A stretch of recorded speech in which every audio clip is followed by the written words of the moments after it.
Alors deux classes permettant de mettre du texte sur la navbar et la marque, le brand. C'est pour ça qu'on a une classe navbar brand qui permet d'insérer une marque, une image, un logo, des pictos. Et puis une classe navbar text qui permet d'ajouter des textes sur le composant de navigation. Alors on va reprendre l'exemple précédent qui était celui-là, le 0603 cette fois-ci, pour pouvoir un petit peu, on va dire, l'adapter. Donc je change pas grand chose, simplement je vais rajouter une image, donc avant le menu, donc je vais la placer ici, voilà, dans un lien, effectivement, qui pour l'instant ne donne sur rien, voilà, tac, tac, ok, et puis ici ma balise IMG, et puis je vais aller chercher donc un logo que j'ai mis dans le répertoire image, qui s'appelle logo.png. Avec ne pas oublier le Alt.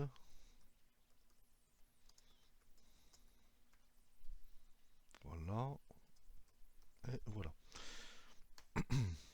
Alors c'est sur le lien qu'il faut mettre cette classe pour la marque de la barre de navigation. Donc ici c'est navbar-brand.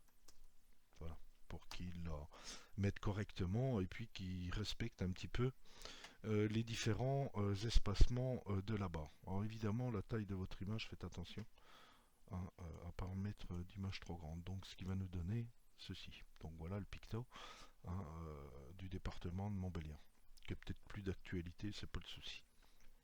Et puis enfin pour mettre du texte, donc à côté de la barre de navigation, il suffit simplement d'utiliser un span par exemple, c'est souvent ce qu'on fait. Et puis à l'intérieur, on va mettre donc notre texte, département MMI. Ouais, on va plutôt mettre MMI Montbéliard parce que après ça va faire un peu long. Voilà. Et puis c'est sur ce span là qu'on va mettre la classe. Donc nav bar texte. Pour bien distinguer le texte qu'on a placé ici des éléments évidemment de navigation. Donc ce qui va nous donner ça. Voilà, vous voyez, on distingue bien ces éléments-là des éléments de navigation. Ouais, bien, c'est pas terrible. Mais bon, on voit qu'il n'est pas réactif, c'est un libellé. Après, vous pouvez jouer sur des codes couleurs, des choses comme ça. Puis pour vraiment, évidemment, le distinguer, on va pouvoir jouer sur le positionnement de la barre. Par exemple, pour pouvoir la placer plutôt de ce côté-là.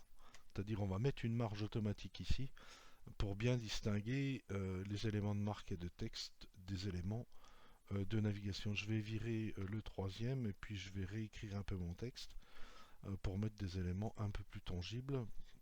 Je vais enlever celui-là parce que ça va faire un peu trop. Et puis ici par exemple, au lieu de mettre du lorem text, je vais mettre pourquoi pas accueil sur celui-là.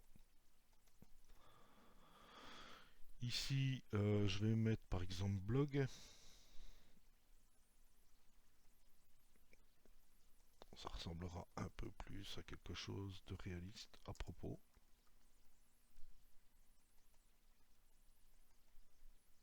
Et puis le dernier, je vais mettre contact.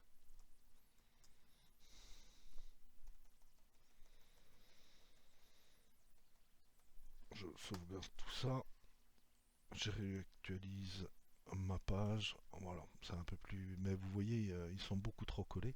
Donc moi, ce que je vous conseille, c'est ce qui est préconisé quand même, c'est de mettre sur les éléments de navigation une classe, donc une marge à gauche, margin left, en auto, ce qui va vous permettre de la positionner à droite et de bien distinguer ce que sont vos éléments d'indication, pictogrammes ou autres, des éléments de navigation, ce qui permet d'avoir quelque chose d'un peu plus correct en termes de positionnement et pas de faire de mélange parce que tout coller, c'est pas terrible du tout.